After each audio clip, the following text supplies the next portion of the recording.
RS यूनानी pharmacy, गुर्दे, पित्ते में पथरी और दोबारा पथरी न होने का किया जाता है मुकम्मल इलाज। Bahadurpura x road. रब्त करें 9390610436 पर।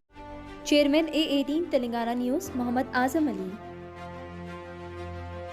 सबक सिखाएगा। अभी कर्नाटक में सिखाया लोगों ने, आगे पूरे देश में सिखाएगा। इसीलिए हम अनुरोध करते हैं कि विड्रा कर लो अपने आप। जैसा आप किसानों का कानून, भूमि अध्यादेश का कानून, वो सारा विड्रा कर लिए थे। आप तो माफी के सौदागर हो, तो इसीलिए बेटर है अपने आप में विड्रा करो। आपने जो जंग छेड़ा है बिल्कुल गलत जंग छोड़ा है। इसीलिए हम आपके साथ ही है, राजनीति में आपके समकालीन साथी है। इसलिए सुझाव भी देते हैं अच्छा नहीं है आपके लिए, ना ही लोकतंत्र के लिए, ना देश के लिए, ना आपके लिए। आज हम लोग हैदराबाद में आए और हैदराबाद के ऑनरेबल CM राव साहब से मुलाकात हुई। काफ़ी लंबी मुलाकात हुई, काफ़ी अच्छी चर्चा हुई। सबसे पहले मैं राव साहब का हमारी पूरी टीम की तरफ से बहुत बहुत शुक्रिया अदा करना चाहता हूं कि उन्होंने हमारे साथ टाइम निकाल के मुलाकात की और इतना प्यार और सम्मान हम लोगों को दिया। All of us are very very very grateful to him. हमने अपनी पूरी बात उनके सामने रखी और जैसा भी उन्होंने कहा कि दिल्ली के लोगों को न्याय दिलाने के लिए वो, उनकी पार्टी और उनकी पूरी सरकार दिल्ली के लोगों के साथ है। ये बात केवल दिल्ली की नहीं है, ये बात देश के जनतंत्र को बचाने की है। जो अध्यादेश पारित किया गया है वो देश के जनतंत्र के खिलाफ है, संविधान के खिलाफ है। सो उनकी सपोर्ट से हमें बहुत ताकत मिली है और हम इस सपोर्ट के लिए मैं पूरे दिल्ली के लोगों की तरफ से उनका तहे दिल से शुक्रिया अदा करना चाहता हूं।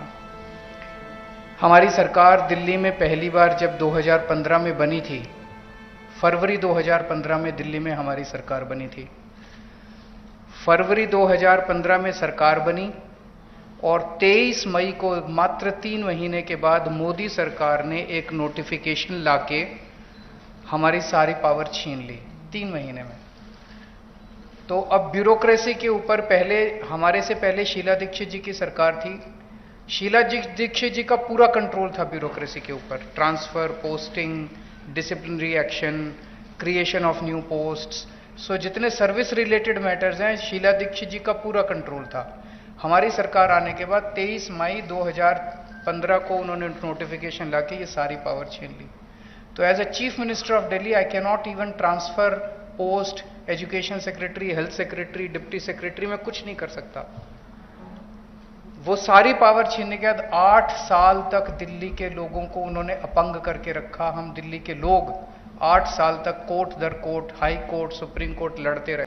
मैं जो पूरे देश भर में घूम रहा हूं समर्थन मांगते हुए, मैं केवल अपने लिए समर्थन नहीं मांग रहा, मैं देश के संविधान के लिए और देश के जनतंत्र के लिए समर्थन मांग रहा हूं। हमारे जो स्वतंत्रता सेनानियों ने लड़ाई लड़ी थी, वो ऐसे भारत के लिए लड़ाई थोड़ी लड़ी थी कि एक पार्टी आएगी सेंटर के अंदर, वो पार्टी बस एक ही पार्टी का पूरे देश के अंदर राज होगा। जिस तरह से आज इन्होंने माहौल बनाया हुआ है, फिर तो एक प्रधानमंत्री और 31 गवर्नर बस वो चला लें इस देश को, फिर मुख्यमंत्री बनाने की क्या जरूरत है, फिर चुनाव करने की क्या जरूरत है, फिर तो ये तानाशाही होगी। इस तानाशाही के खिलाफ हम लोग लड़ रहे हैं। राज्यसभा के अंदर जब ये बिल आएगा, राज्यसभा के अंदर बीजेपी के पास मेजॉरिटी नहीं है। बीजेपी के out of 238 MPs, BJP has only 93 MPs। BJP के पास मेजॉरिटी नहीं है। मैं फिर से शुक्रिया अदा करता हूं राव साहब का। अगर हम सब लोग नॉन बीजेपी पार्टीज इकट्ठे हो गए तो इस बिल को हम राज्यसभा के अंदर गिरा सकते हैं। और अगर ये बिल गिर जाता है तो पूरे देश के लोगों को विश्वास हो जाएगा कि 2024 के अंदर मोदी सरकार वापस नहीं आ रही है। ये इसका सेमीफाइनल होगा 2024 का। ये कॉन्फिडेंस देगा पूरे देश के लोगों को कि मोदी जी को हराया जा सकता है। तो ये जनतंत्र को बचाने की लड़ाई है, देश की आजादी को बचाने की लड़ाई।